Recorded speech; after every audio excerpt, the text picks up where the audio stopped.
Hello दोस्तों। आपका अपना चैनल सुजय पाठक जी में आपका स्वागत है। तो आज हम लोग सेट नंबर तीसरा चलेंगे, जो बीपीएससी, बिहार एसएससी और बिहार दरोगा में के लिए बहुत लाभदायक होगा। ठीक है, तो चलिए बिना देरी किए हम लोग अपने क्वेश्चन की ओर चलते हैं। तो पहला क्वेश्चन क्या कह रहा है?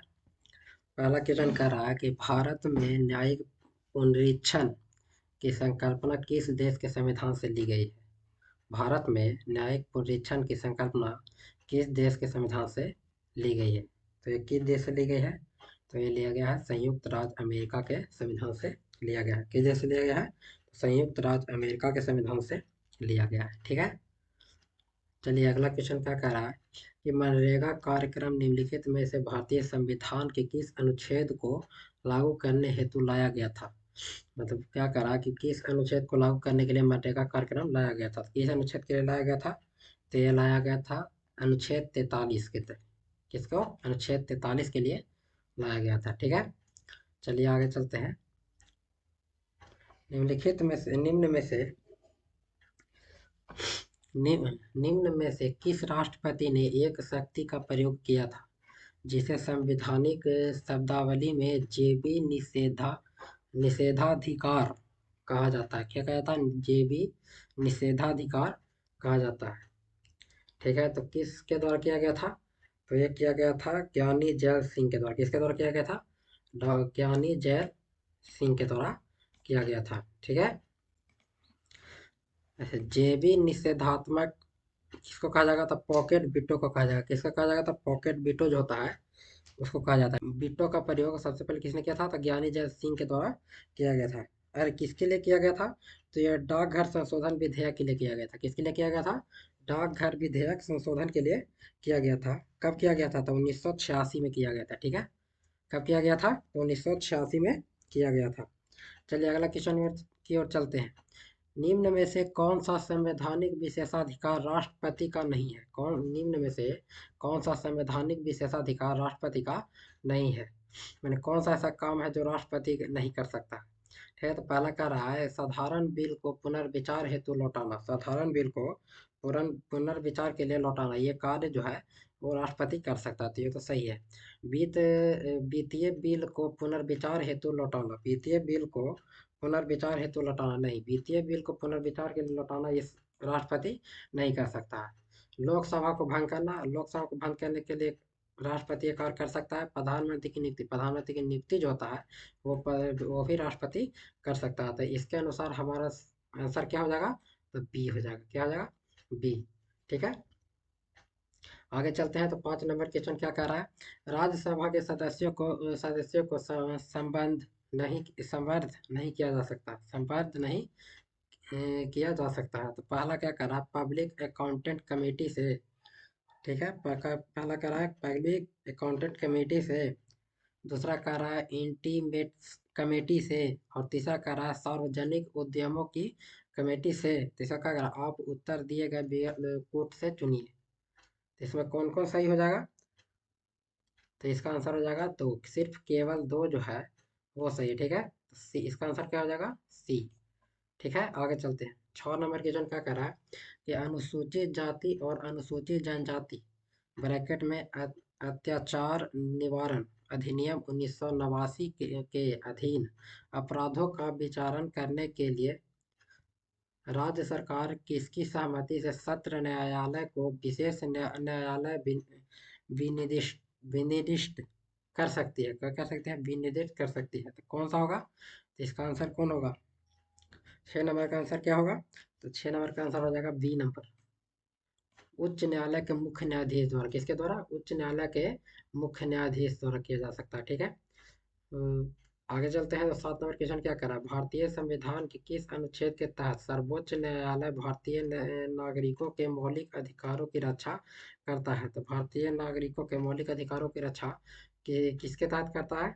तो ये करता है अनुच्छेद 32 के तहत। किसके तहत? अनुच्छेद 32 के तहत उच्चतम न्यायालय के द्वारा मौलिक अधिकारों का रक्षा करता है। ठीक है, अनुच्छेद 32 को संवैधानिक उपचार का अधिकार भी कहा जाता है। क्या कहता है? संवैधानिक उपचारों का अधिकार भी कहा जाता है, 32 अनुच्छेद 32 को। ठीक है, चलिए आगे चलते हैं। तो अगला क्वेश्चन क्या कर रहा है? 8 नंबर क्वेश्चन क्या कर रहा है? भारत में न्यायिक सक्रियता संबंधित है। भारत में न्यायिक सक्रियता संबंधित है, तो किससे संबंधित है?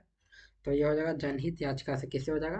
तो जनहित याचिका से हो जाएगा। इसका आंसर क्या हो जाएगा? डी। 8 का आंसर क्या हो जाएगा? डी। जनहित याचिका से संबंधित है। ठीक है, चलिए अगला क्वेश्चन की ओर चलते हैं। तो क्या कह रहा है? 9 नंबर कह रहा है, एशिया का सबसे बड़ा द्वीप निम्न में से कौन सा है? एशिया का सबसे बड़ा द्वीप निम्न में से कौन है? मैंने एशिया का सबसे बड़ा द्वीप कौन होगा? इसका आंसर क्या हो जाएगा? तो इसका आंसर हो जाएगा बोर्नियो। क्या हो जाएगा? बोर्नियो। एशिया का सबसे बड़ा द्वीप जो है बोर्नियो हो जाएगा। ठीक है, और वर्ल्ड का सबसे बड़ा द्वीप क्या होगा? तो वर्ल्ड का सबसे बड़ा द्वीप हो जाएगा ग्रीनलैंड। कौन हो जाएगा? ग्रीनलैंड जो है वो वर्ल्ड का सबसे बड़ा द्वीप है। ठीक है, चलिए अगला क्वेश्चन क्या चलते हैं। तो अगला क्वेश्चन क्या कर रहा है? विक्टोरिया झील किस अफ्रीकी देश से अपनी सीमा साझा नहीं करता है? विक्टोरिया झील जो है वो किस अफ्रीकी देश के साथ अपना सीमा साझा नहीं करता है? तो इसका आंसर क्या हो जाएगा? तो इसका आंसर हो जाएगा रवांडा। रवांडा जो है वो विक्टोरिया झील के किसी भी विक्टोरिया झील के साथ सीमा साझा नहीं करता है। ठीक है, तो आगे की ओर चलते हैं। निम्नलिखित में से कौन सा भारतीय राज्य बांग्लादेश से सीमा साझा नहीं करता है? निम्नलिखित में से कौन सा भारतीय राज्य बांग्लादेश के साथ सीमा साझा नहीं करता? कौन सा राज्य है जो बांग्लादेश के साथ सीमा साझा नहीं करता है? तो वो हो जाएगा मणिपुर। कौन सा हो जाएगा? मणिपुर जो है वो बांग्लादेश के साथ सीमा साझा नहीं करता। कौन करता है? मणिपुर जो है वो बांग्लादेश के साथ सीमा साझा नहीं करता। ठीक है, आगे चलते हैं। तो निम्न में से कौन सी नदी महानदी की सहायक नदी है? निम्न में से कौन सी नदी महानदी की सहायक नदी है? तो इसमें पता करना है कि निम्न में से कौन सी नदी है जो महानदी की सहायक नदी है। ठीक है, तो कौन सा हो जाएगा? तो ईब नदी। ईब नदी जो है महानदी की सहायक नदी है। कौन सा? ईब नदी महानदी की सहायक नदी है। अच्छा, महानदी की अन्य सहायक नदियों के नाम हो जाएगा, एक हो जाएगा जोंक। ठीक है, फिर ईब हो गया, फिर ओग हो गया और तेल हो गया। ओग और तेल हो जाएगा। ठीक है, ओग और तेल। ठीक है, कृष्णा नदी के अगर पूछा जाए कि कृष्णा नदी के कितना हो जाएगा, तो कृष्णा नदी के कौन कौन हो जाएगा? भीमा, मूसी, अमरावती, पंचगंगा। ठीक है, भीमा, मूसी, अमरावती और पंचगंगा ये कृष्णा नदी का हो गया। अच्छा, कोसी नदी का क्या हो जाएगा? तो कोसी नदी के भी याद कर लीजिएगा कि इंद्रावती, सुनकोसी, लिखू और इंद्रावती का क्या हो जाएगा? तो इंद्रावती, सुनकोसी, लिखू और लिखू। ठीक है, चलिए आगे की ओर चलते हैं। तो अगला क्वेश्चन क्या कर रहा है कि निम्नलिखित में से कौन सा दर्रा हिमाचल प्रदेश में स्थित नहीं है? निम्नलिखित में से कौन सा दर्रा हिमाचल प्रदेश में स्थित नहीं है? तो कौन सा दर्रा है जो हिमाचल प्रदेश में स्थित नहीं है? तो यह माना दर्रा है जो हिमाचल प्रदेश में स्थित नहीं है। माना दर्रा हिमाचल प्रदेश में स्थित नहीं है। ठीक है, माना दर्रा है कहाँ? तो माना दर्रा हो गया उत्तराखंड में। कहाँ हो जाएगा? उत्तराखंड में। माना दर्रा कहाँ है? उत्तराखंड में। अच्छा, आगे चलते हैं। तो क्या करा है कि बड़ा लापचना दर्रा और रोहतांग दर्रा और सिपकिला दर्रा ये कहाँ हो जाएगा? तो हिमाचल प्रदेश में हो जाएगा। ठीक है, कुछ और याद कर लीजिएगा। तो लद्दाख में जोजिला दर्रा, जम्मू कश्मीर में बनिहाल दर्रा और उत्तराखंड में लिपुलेख और माना दूगो दर्रा है जो उत्तराखंड में है। मणिपुर में तुजू दर्रा और अरुणाचल प्रदेश में दिफू दर्रा, सिक्किम में नाथुला और हिमाचल प्रदेश में बड़ा लापचना दर्रा। क्या? हिमाचल प्रदेश में बड़ा लापचना दर्रा। इसमें भीविया जो हो जाएगा वो होगा मणिपुर का तुजू दर्रा। मणिपुर का तुजू दर्रा भीविया है। ठीक है, मणिपुर का तुजू दर्रा जो भीविया है। ठीक है, चलिए आगे चलते हैं। तो 14 नंबर क्वेश्चन क्या कर रहा है कि किस राज्य द्वारा 2025 से 2030 की अवधि को जल विद्युत का दशक घोषित किया गया है? तो किस राज्य सरकार द्वारा 2025 से 2035 की अवधि को जल विद्युत का दशक घोषित किया गया था? किसके द्वारा किया गया है? तो यह अरुणाचल प्रदेश के द्वारा किया गया। किसके द्वारा किया गया है? तो अरुणाचल प्रदेश के द्वारा किया गया। ठीक है, इसके तहत 58,000 मेगावाट जल विद्युत का उत्पादन करने का लक्ष्य रखा गया। ठीक है, इसके तहत कितना किया गया? तो 58,000 मेगावाट जल विद्युत का उत्पादन का लक्ष्य रखा गया। कितना? 58,000 मेगावाट। ठीक है, चलिए आगे चलते हैं। तो हाल ही में ई वोटिंग कराने वाला देश का पहला राज्य कौन बन गया? ई वोटिंग कराने वाला देश का पहला राज्य कौन बना है? तो ये अपना हो जाएगा बिहार। ठीक है, कौन सा हो जाएगा? बिहार। बिहार जो ई वोटिंग कराने वाला पहला राज्य बन गया है। ठीक है, ई वोटिंग किसके लिए लाया गया है? तो गर्भवती महिलाओं के लिए लाया गया है, 80 वर्ष से अधिक आयु के मतदाताओं के लिए लाया गया है, दिव्यांग हो या असहाय रोगों वाले पीड़ित व्यक्तियों को, या प्रवासी और अन्य मतदाता अपने स्मार्टफोन से मतदान इसको में कर सकते हैं। ठीक है, चलिए आगे चलते हैं। तो अगला क्वेश्चन क्या कह रहा है कि अगला 16 नंबर कह रहा है, संयुक्त राष्ट्र महासागर सम्मेलन 2025 का आयोजन किस देश में किया गया है? ठीक है, संयुक्त राष्ट्र महासागर सम्मेलन 2025 का आयोजन किस देश में किया गया है? तो ये किया गया है फ्रांस में। कहाँ किया गया है? तो ये फ्रांस में किया गया है। ठीक है, इसको कहाँ किया गया है? तो इसको फ्रांस में किया गया है। कहाँ किया गया है? तो फ्रांस में कहा गया है। फ्रांस में कहाँ किया गया है? तो फ्रांस के नीस शहर में किया गया। कहाँ किया गया है? फ्रांस के नीस शहर में किया गया है। चलिए ठीक है, अगला क्वेश्चन की ओर चलते हैं। तो अगला क्वेश्चन क्या कर रहा है? इस 17 नंबर क्वेश्चन है, वैश्विक लैंगिक अंतराल सूचकांक 2025 में भारत किस स्थान पर है? वैश्विक लैंगिक अंतराल सूचकांक 2025 में भारत किस स्थान पे है? तो ये हो जाएगा 131। ठीक है, कितना स्थान पे है? तो 131वां स्थान पे है। ठीक है, आगे चलते हैं। तो अगला क्वेश्चन क्या कह रहा है? भारत का पहला अंडर वाटर म्यूजियम कहाँ खोला जाएगा? भारत का पहला अंडर वाटर म्यूजियम कहाँ खोला जाएगा? तो ये खोला जाएगा महाराष्ट्र में। कहाँ खोला जाएगा? तो ये खोला जाएगा महाराष्ट्र राज्य में खोला जाएगा। कहाँ खोला जाएगा? महाराष्ट्र राज्य में खोला जाएगा। ठीक है, महाराष्ट्र के मुख्यमंत्री कौन है? तो देवेंद्र फडणवीस। कौन है?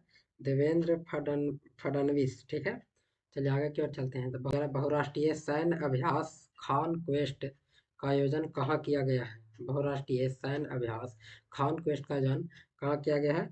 तो ये किया गया है मंगोलिया में। कहाँ किया गया है? मंगोलिया में किया गया है। खान क्वेस्ट का आयोजन कहाँ किया गया है? तो मंगोलिया में किया गया है। और ये कौन सा है? तो बहुराष्ट्रीय सैन्य अभ्यास है। कौन सा है? बहुराष्ट्रीय सैन्य अभ्यास है। हाँ, अगला क्वेश्चन में चलते हैं। तो हाल ही में नीति आयोग द्वारा जारी वित्तीय स्वच्छ सूचकांक 2025 में बिहार का स्थान कौन सा रहा है? बिहार का स्थान इसमें कौन सा रहा है? तो बिहार का स्थान रहा है 13वां। क्या रहा है?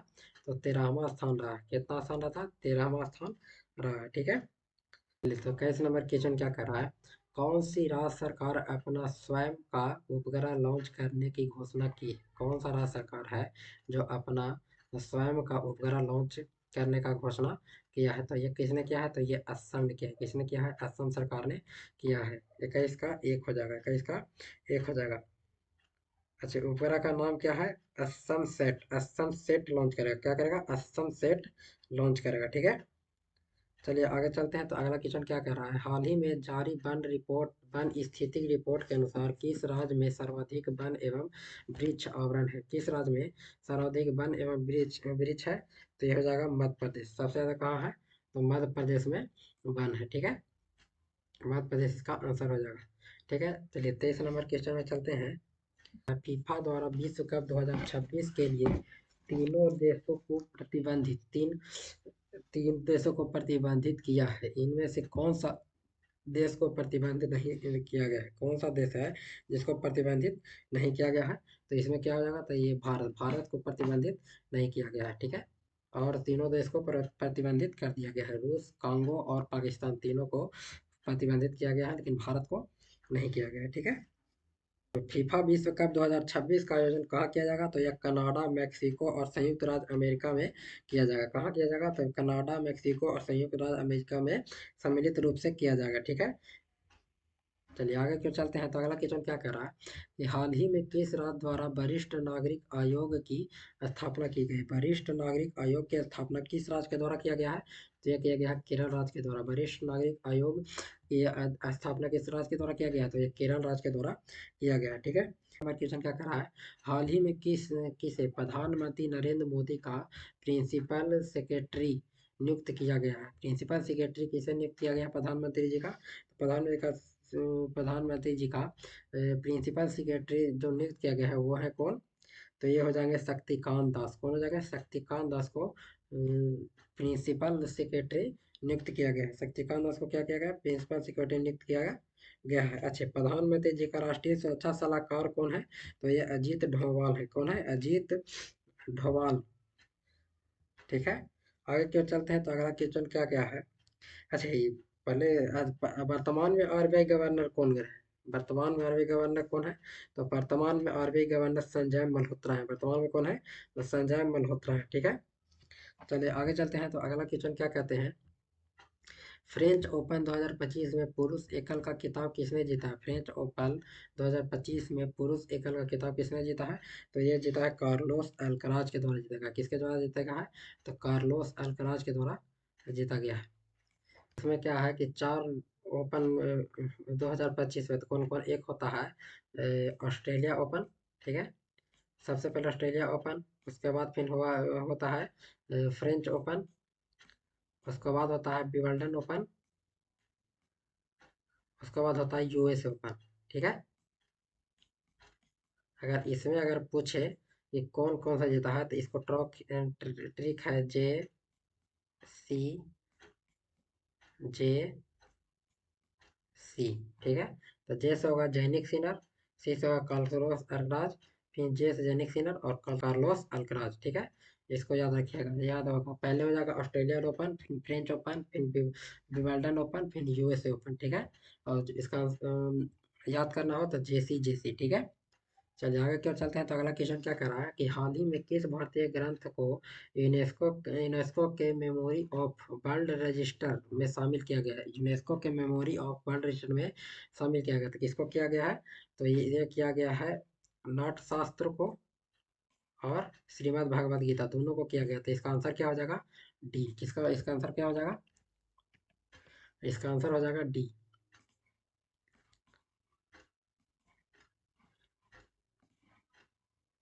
बी और सी दोनों। ठीक है, श्रीमद् भगवद गीता और नाट्यशास्त्र दोनों को यूनेस्को के मेमोरी ऑफ वर्ल्ड रजिस्टर में शामिल किया गया। ठीक है, चलिए आगे की ओर चलते हैं। तो 28 नंबर क्या कर रहा है, द कश्मीर शॉल उपन्यास के लेखक कौन है? ठीक है, द कश्मीर शॉल उपन्यास के लेखक कौन है? द कश्मीर शॉल उपन्यास के लेखक कौन है? तो रोजी थॉमस। कौन है? रोजी थॉमस। कौन है? रोजी थॉमस जो है कश्मीर द कश्मीर शॉल उपन्यास के लेखक है। ठीक है, रोजी थॉमस। चलिए अगला क्वेश्चन चलते हैं। तो कौन कह रहा है कि थियोसॉफिकल सोसाइटी की स्थापना किस देश में हुई थी? थियोसॉफिकल सोसाइटी की स्थापना किस देश में हुई थी? तो ये हुआ था अमेरिका में। कहाँ हुआ था? अमेरिका में किया गया था। थियोसॉफिकल सोसाइटी की स्थापना कहाँ हुआ था? तो अमेरिका में किया गया था। अच्छा, थियोसॉफिकल सोसाइटी की स्थापना कब हुआ था? तो थियोसॉफिकल सोसाइटी की स्थापना हुआ था 1875 में। कब किया था? 1875 में। कहाँ था? अमेरिका के न्यूयॉर्क में किया गया था। कहाँ किया गया था? अमेरिका के न्यूयॉर्क में किया गया था। कहाँ? रुकिए, 76 हो गया, ये हो जाएगा 75।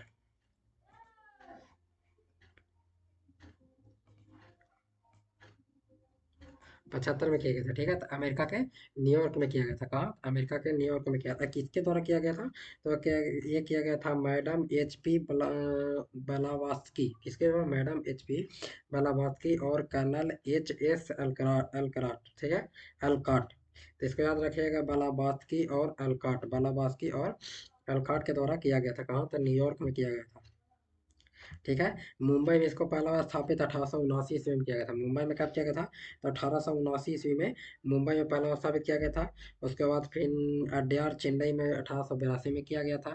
ठीक है, इतना याद रखिएगा। उसके बाद आगे चलते हैं। तो अगला क्वेश्चन क्या कर रहा है कि शिव नारायण अग्निहोत्री ने लाहौर में देव समाज की स्थापना कब किया था? शिव नारायण अग्निहोत्री जो है वो लाहौर में देव समाज की स्थापना, किसको? देव समाज की स्थापना कब किया था? तो देव समाज की स्थापना किया था 1887 ईस्वी में किया था। कब किया था? तो 1887 में। इसका आंसर सी हो जाएगा। 1887 में किया था। किसके द्वारा किया गया था? तो शिव नारायण अग्निहोत्री के द्वारा किया गया था। कहाँ किया गया था?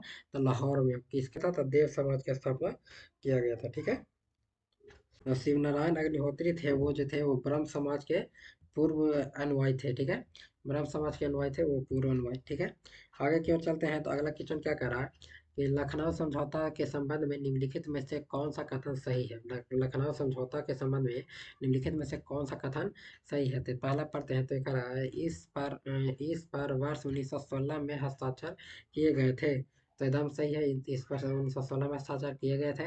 और दूसरा क्या कर रहा है कि यह कांग्रेस के मध्यमार्गी और अमूल्य परिवर्तनवादी गुटों के बीच हुए समझौता था। तो हाँ, एकदम ये भी सही है। ठीक है। तो क्या हो जाएगा, तो इसका आंसर हो जाएगा 1 और 2 दोनों हो जाएगा। ठीक है, तो इसका आंसर क्या हो जाएगा, 1 नंबर इसका आंसर हो जाएगा। ठीक है, 1 नंबर इसका आंसर हो जाएगा। चलिए आगे की ओर चलते हैं। तो 32 नंबर क्वेश्चन क्या कह रहा है, 32 नंबर क्या कह रहा है कि अखिल भारतीय कांग्रेस कमेटी के किस अधिवेशन में भारत छोड़ो प्रस्ताव स्वीकार किया गया था। भारत छोड़ो प्रस्ताव जो था वो किस कांग्रेस कमेटी में स्वीकार किया गया था, तो ये किया गया था बम्बई में। कहाँ, तो बम्बई में किया गया था।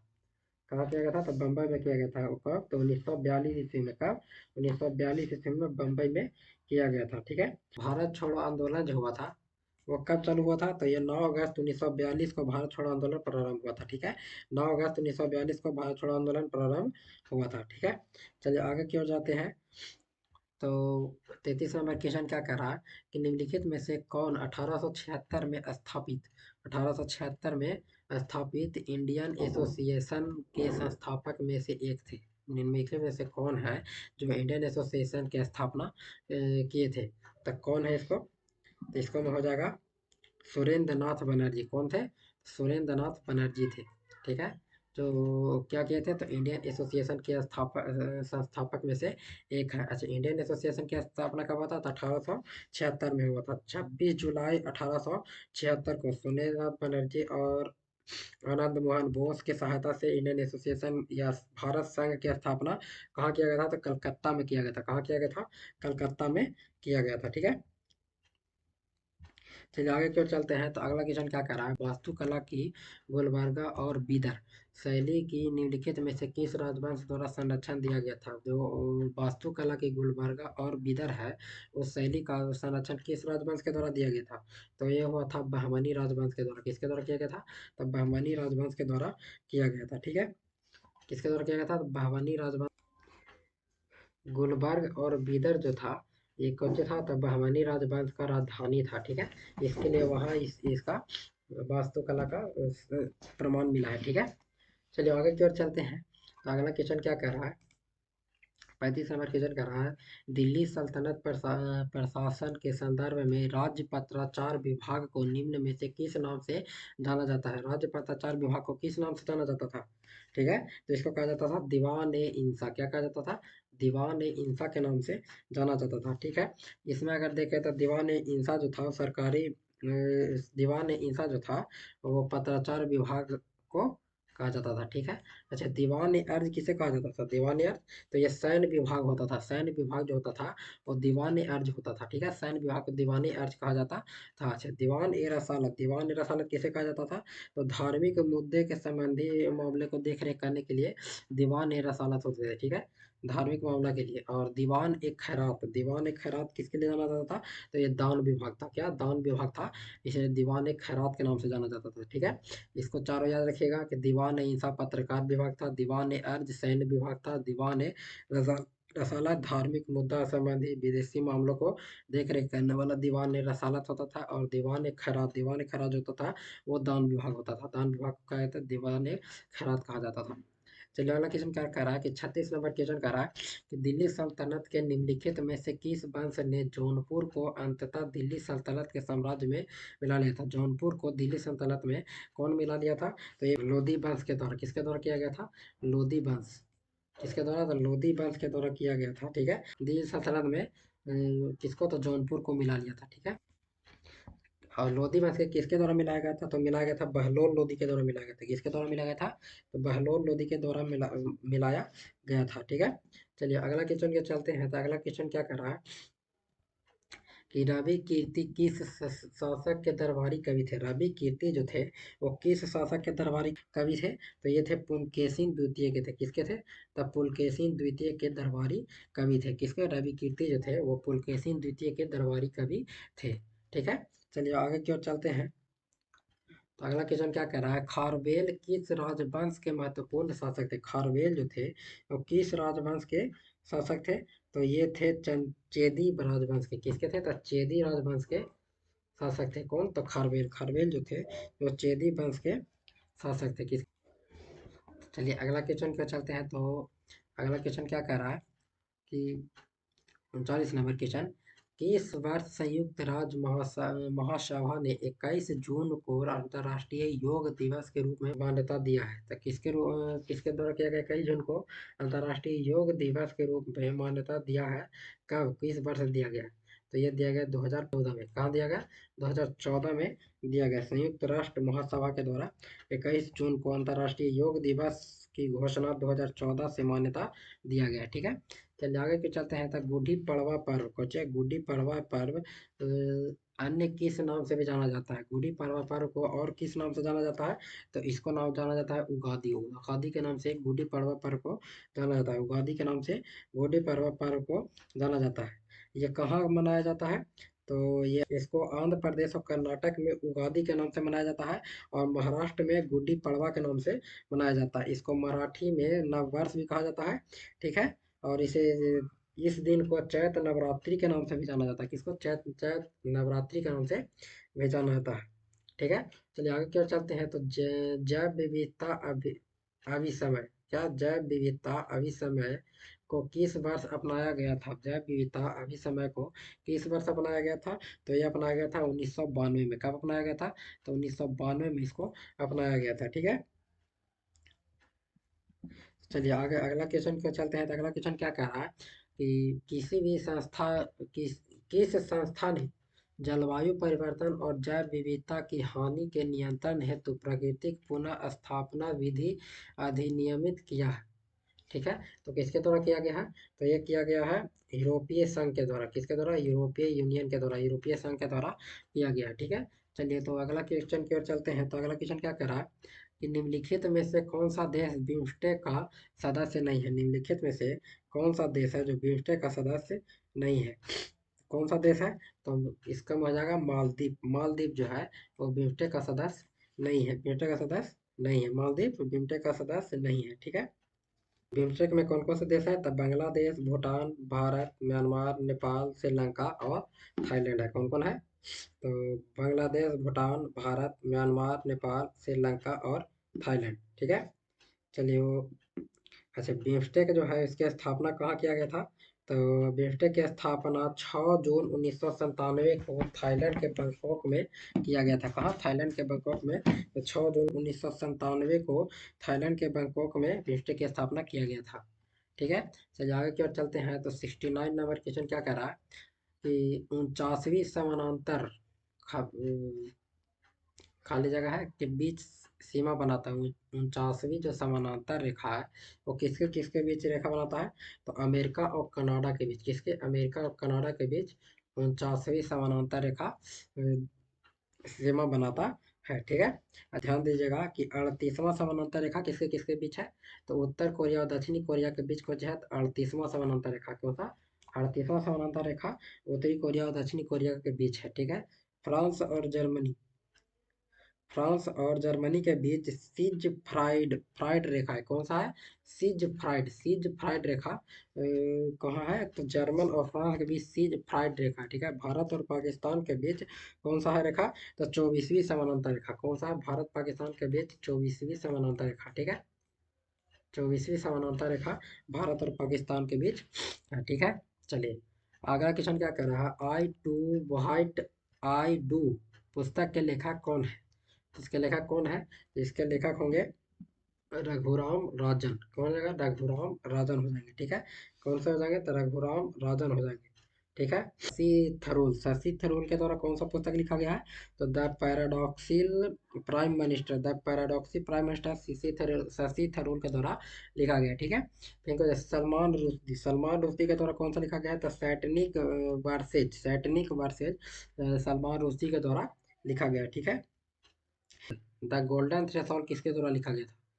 द गोल्डन थ्रेशोल्ड किसके द्वारा लिखा गया था? ठीक है, ये आप कमेंट जरूर करिएगा कि द गोल्डन थ्रेशोल्ड किसके द्वारा लिखा गया था। चलिए आगे चलते हैं। तो 46 नंबर क्वेश्चन क्या कर रहा है कि लोक नृत्य और राज्यों के युग्मों में कौन सा एक सुमेलित नहीं है? लोक नृत्य और राज्यों के बीच सुमेलन करना है कि कौन सा लोक नृत्य किस राज्य में मनाया जाता है।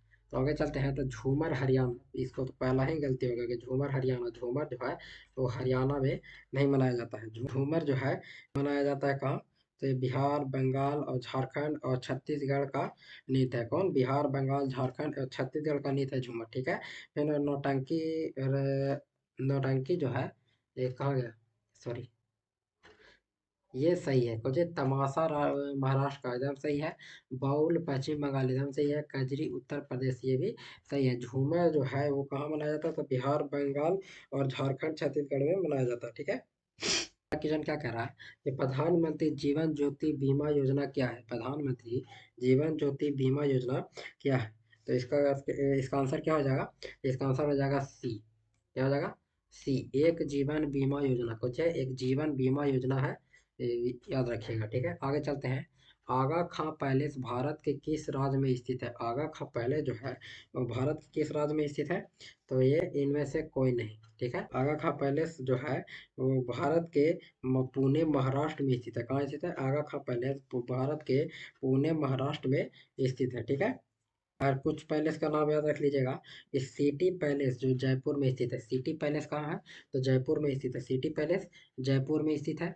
उसके बाद जय विलास पैलेस जो ग्वालियर में स्थित है। जय विलास पैलेस जो ग्वालियर ग्वालियर में स्थित है। लक्ष्मी विलास पैलेस जो बड़ोदरा में स्थित है। लक्ष्मी विलास पैलेस जो बड़ोदरा में स्थित है। ठीक है। अम्बा विलास पैलेस जो मैसूर में स्थित है। अम्बा विलास पैलेस जो मैसूर में स्थित है। रंजीत विलास पैलेस जो राजकोट में स्थित है। कहाँ? रंजीत विलास पैलेस जो राजकोट में स्थित है। ठीक है। इतना याद रख लीजिएगा। चलिए आगे की ओर चलते हैं। तो अगला क्वेश्चन क्या कह रहा है? लेजर का उपयोग निम्न में किसमें नहीं होता है? लेजर का प्रयोग निम्न में से किसमें नहीं होता है? तो इसका आंसर क्या हो जाएगा? एटॉमिक रिएक्टर में लेजर का प्रयोग नहीं किया जाता। किसमें नहीं किया जाता? एटॉमिक रिएक्टर में जो लेजर का प्रयोग नहीं किया जाता है। ठीक है। लेजर का प्रयोग एटॉमिक रिएक्टर में नहीं किया जाता है। तो अगला क्वेश्चन क्या कह रहा है? गुरुत्वाकर्षण का सिद्धांत किसके द्वारा दिया गया था? गुरुत्वाकर्षण का सिद्धांत किसके द्वारा दिया गया था? तो इसका आंसर क्या हो जाएगा? Isaac Newton. किसके द्वारा दिया गया था? Isaac Newton. सभी लोग चार्ल्स न्यूटन नहीं मार दीजिएगा। इसका सही आंसर होगा आइजैक न्यूटन। किसके द्वारा किया गया था? तो आइजैक न्यूटन के द्वारा किया गया था। ठीक है। चलिए अगला क्वेश्चन क्या कर रहा है? निम्न में से कौन सा रक्त के हीमोग्लोबिन के साथ अनुक्रमणीय संश्लेष बनाता है? किसके साथ? हीमोग्लोबिन के साथ। ठीक है। तो कौन सा हो जाएगा इसका आंसर? इसका हो जाएगा कार्बन मोनोऑक्साइड। किसके द्वारा हो जाएगा? Carbon monoxide. ठीक है। इसको आगे चलते हैं। कार्बन मोनोऑक्साइड हो गया। इसके आगे चलते हैं। तो अगला क्वेश्चन क्या कर रहा है कि निम्नलिखित में से कौन सा अंग मनुष्य के मादा प्रजनन से संबंधित नहीं है? कौन सा अंग है जो मनुष्य के मादा प्रजनन में संबंधित नहीं है? तो क्या हो जाएगा? गर्भाशय होगा, सही है। फिर क्या हो जाएगा? अंडवाहिनी होगा, एकदम सही है। अंडाशय का एक युग्म, ये भी सही होगा। शुक्राणु, शुक्राणु नहीं, मेल में पाया जाता है। ये किसमें? शुक्राणु वाहिनी मेल में पाया जाता है, तो इसलिए मादा में नहीं पाया जाता। चलिए आगे चलते हैं। तो निम्नलिखित में से कौन सा तत्व परमाणु ईंधन की श्रेणी में नहीं आता है? कि निम्नलिखित में से कौन सा तत्व परमाणु ईंधन की श्रेणी में नहीं आता है? तो कौन सा हो जाएगा? तो ये हो जाएगा कैडमियम। जो कैडमियम जो है वो परमाणु ईंधन में एक श्रेणी में नहीं आता है। कौन?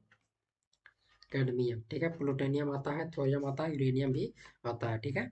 चलिए आगे चलते हैं। तो अंडाशय द्वारा कौन सा कार्य किया जाता है? अंडाशय द्वारा कौन सा कार्य किया जाता है? तो इसमें कुछ है, प्रोजेस्टेरोन का स्राव एकदम सही है। एस्ट्रोजन का स्राव एकदम सही है। डीम का निर्माण, ये भी सही है। तो इसका आंसर क्या हो जाएगा? डी। चार, तीनों के तीनों आंसर सही सही है। ठीक है। चलिए अगला क्वेश्चन क्या कर रहा है? जब झूले पर बैठा हुआ कोई व्यक्ति उस पर खड़ा होता है तो उस झूले के दोलन की आवृत्ति क्या हो जाएगी? तो दोलन की आवृत्ति हो जाएगी झूला का वो क्या हो जाएगा? तो वो क्या हो जाएगा? बढ़ जाएगा। क्या हो जाएगा? बढ़ जाएगा। आवृत्ति क्या हो जाएगी? बढ़ जाएगी। ठीक है। इसको बाद अगर देखा जाता है फिर इसी को क्वेश्चन को देखें। तो जब झूले पर बैठा हुआ कोई व्यक्ति उस पर एकाएक खड़ा हो जाए तो उसका आवर्तकाल पर क्या प्रभाव पड़ेगा? तो उसका आवर्तकाल क्या हो जाएगा? तो उसका आवर्तकाल जो हो जाएगा वो घट जाएगा। ठीक है। आवर्तकाल घट जाएगा तो झूला तेजी से झूलने लगेगा। ठीक है। चलिए आगे चलते हैं। तो अगला क्वेश्चन क्या कर रहा है? 56 नंबर क्वेश्चन क्या कर रहा है कि कार्नेलाइट निम्नलिखित में से किसका अयस्क है? कार्नेलाइट जो है वो किसका अयस्क है? तो यह किसका अयस्क है? तो मैग्नीशियम का अयस्क है। किसका? कार्नेलाइट मैग्नीशियम का अयस्क है। कार्नेलाइट किसका अयस्क है? मैग्नीशियम का अयस्क है। कार्नेलाइट टाइड कार्नेलाइट नहीं, कार्नेटाइड जो होता है वो, और पिंच ब्लेड जो होता है यूरेनियम का होता है। कार्नेलाइट जो हो गया तो वो मैग्नीशियम का, लेकिन कार्नेटाइड टाइड जो हो जाएगा वो क्या हो जाएगा, यूरेनियम का हो जाएगा। कार्नेटाइड क्या किसका हो जाएगा, तो यूरेनियम का हो जाएगा। कार्नेलाइट मैग्नीशियम, कार्नेटाइड यूरेनियम का हो जाएगा। ठीक है, तो कुछ और का जानने के लिए देखते हैं। तो क्रोमियम का अयस्क किसका अयस्क है, तो क्रोमाइट का है। क्रोमियम का अयस्क क्या है, क्रोमाइट है। निकेल का अयस्क क्या है, मिलेराइट। निकेल का अयस्क क्या है, तो मिलेराइट। ठीक है, क्वाल्ट का अयस्क क्या है, तो असलेल्टाइट। क्वाल्ट का अयस्क क्या है, असलेल्टाइट। ठीक है, लेड का अयस्क क्या है, गैलना। लेड का गैलना, लेड का गैलना। ठीक है, चलिए आगे किस कहते हैं, लोहे के बुरादे में तनु हाइड्रोक्लोरिक अम्ल डालने से क्या होता है। लोहे के बुरादे में तनु हाइड्रोक्लोरिक अम्ल डालने से क्या होता है, तो क्या हो जाएगा, तो क्लोरीन गैस और आयरन हाइड्रो ऑक्साइड बनेगा। कौन सी बनेगा, क्लोरीन गैस और आयरन हाइड्रो ऑक्साइड बनेगा। ठीक है, आगे की ओर चलते हैं। तो अगला क्वेश्चन क्या कर रहा है, 58 क्वेश्चन कह रहा है कि मानव शरीर की सबसे बड़ी ग्रंथि कौन सी होती है। मानव शरीर की सबसे बड़ी ग्रंथि कौन होती है, तो यकृत सबसे बड़ी ग्रंथि होती है। यकृत तो जो है सबसे बड़ी ग्रंथि होता है। इसका वजन कितना होता है, तो लगभग 1.5 केजी से 2 केजी के लमसम होता है। ठीक है, चलिए तो अगला क्वेश्चन क्या कह रहा है, अगला क्वेश्चन पढ़ते हैं। तो MnO2 में Mn की ऑक्सीकरण संख्या कितनी होती है। Mn का ऑक्सीकरण संख्या कितना होता है, तो कितना हो जाएगा, तो 4। इसका आंसर कितना हो जाएगा, 4 हो जाएगा। ठीक है, चलिए अगला क्वेश्चन क्या होता है, तो अगला क्वेश्चन क्या कर रहा है, निम्नलिखित में से क्या रेडियो एक्टिव क्षय का एक प्रकार नहीं है। जो रेडियो क्षय का प्रकार नहीं, मैंने रेडियो एक्टिव पदार्थ से कौन सा नहीं निकलता है, तो कौन निकलता है, अल्फा निकलता है, ये तो सही है, अल्फा निकलता है। गामा भी निकलता है, डेल्टा और बीटा। बीटा तो निकलता है लेकिन डेल्टा नहीं निकलता, इसलिए इसका आंसर बी हो जाएगा। इसका आंसर क्या हो जाएगा, 60 का बी आंसर हो जाएगा। जो डेल्टा जो है ये वो किरण रेडियो एक्टिव पदार्थ से नहीं निकलता है। निम्नलिखित में से किस घटना के पश्चात तारे टिमटिमाते हैं। किस घटना के कारण तारे टिमटिमाते हुए प्रतीत होते हैं, इससे वो क्वेश्चन पूछ रहा है। ठीक है, तो इसका आंसर क्या हो जाएगा, तब प्रकाश का वायुमंडलीय अपवर्तन होगा। क्या जाएगा, प्रकाश का वायुमंडलीय अपवर्तन हो जाएगा। प्रकाश का वायुमंडलीय अपवर्तन के कारण हमें तारे टिमटिमाते हुए दिखाई पड़ते हैं। ठीक है, चलिए अगला क्वेश्चन क्या कर रहा है, कि 62 नंबर क्वेश्चन कर रहा है, प्रकाश की गति निम्न में से किस माध्यम से न्यूनतम हो जाती है। प्रकाश की गति जो है वो निम्न में से किस माध्यम में धीमी हो जाएगी, तो किस में हो जाएगा, तो कांच में हो जाएगा। किस में हो जाएगा, कांच में धीमी हो जाएगा। ठीक है, प्रकाश जो है वो किसकी तरह काम करता है, तो अनुप्रस्थ तरंग की तरह कार्य करता है। ठीक है, अच्छा, निर्वात में प्रकाश की चाल कितनी होती है, तो निर्वात में प्रकाश की चाल 3 गुने 10 के पावर 8 मीटर पर सेकंड होती है। निर्वात में प्रकाश की चाल 3 गुने 3 गुना 10 के पावर 8 मीटर पर सेकंड कितना होता है। ठीक है, आज उसी पर पूछे, जल में प्रकाश की चाल कितनी होती है, तो जल में प्रकाश की चाल हो जाएगी 2.25 2.25 गुने 10 के पावर 8 मीटर पर सेकेंड। ठीक है, उसी प्रकार अगर देखें तो कांच में प्रकाश की चाल कितनी हो जाएगी, तो कांच में प्रकाश की चाल होती है 2 गुना 10 के पावर 8 मीटर पर सेकेंड। ठीक है, ये बात याद रखिएगा। निर्वात में प्रकाश की चाल 3 गुने 10 के पावर 8 मीटर पर सेकेंड। जल में प्रकाश की चाल 2.25 गुने 10 के पावर 8 मीटर पर सेकेंड। और कांच में प्रकाश की चाल 2 गुने 10 के पावर 8 मीटर पर सेकेंड होती है। ठीक है, चलिए अगला क्वेश्चन क्या कह रहा है, कि निम्न में से किसे अनबुझा चूना कहा जाता है। अनबुझा चूना हुआ, चूना किसे कहा जाता है, तो इसको कहा जाता है CaO को, कैल्शियम ऑक्साइड।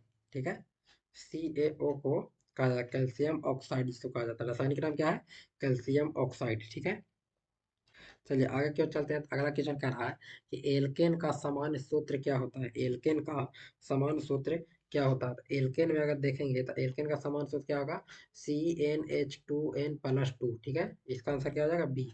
सबसे पहले याद रखिएगा कि एल्केन एल्केन पूछे तो CnH2n+2 हो जाएगा। एल्कीन पूछे तो CnH2n हो जाएगा। और एल्काइन पूछे तो CnH2n-2 हो जाएगा। ठीक है, 3 तरह का फॉर्मूला होता है इसमें। चलिए 65 नंबर क्या कर रहा है, जल आयनिक लवणों का विलायक है, क्योंकि जल जो है आयनिक लवणों का विलायक है, क्योंकि ये कह रहा है कि इसका क्वथनांक अधिक होता है, नहीं ऐसा नहीं है।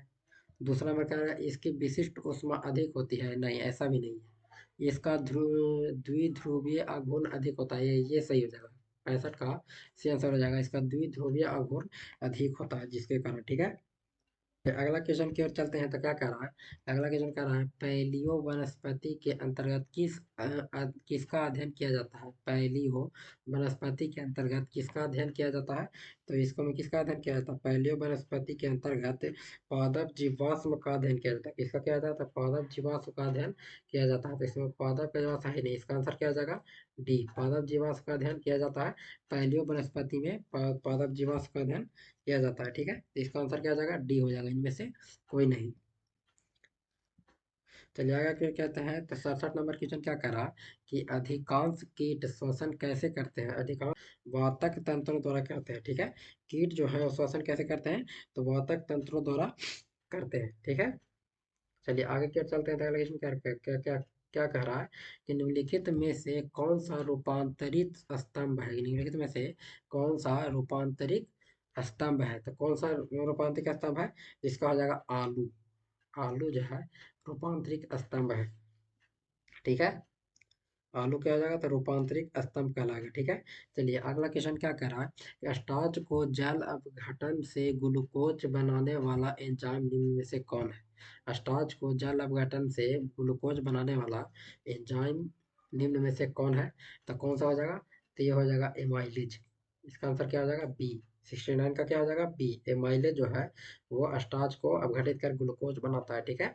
चलिए अगला क्वेश्चन क्या कर रहा है, विटामिन जो खट्टे फलों में पाया जाता है तथा चर्म को स्वस्थ रखने में जरूरी होता है, चर्म मैंने तो त्वचा होता है, चर्म मतलब त्वचा, त्वचा को स्वस्थ रखने में जरूरी होता है, तो कौन सा हो जाएगा, विटामिन सी हो जाएगा, कौन सा हो जाएगा, विटामिन सी हो जाएगा, ठीक है।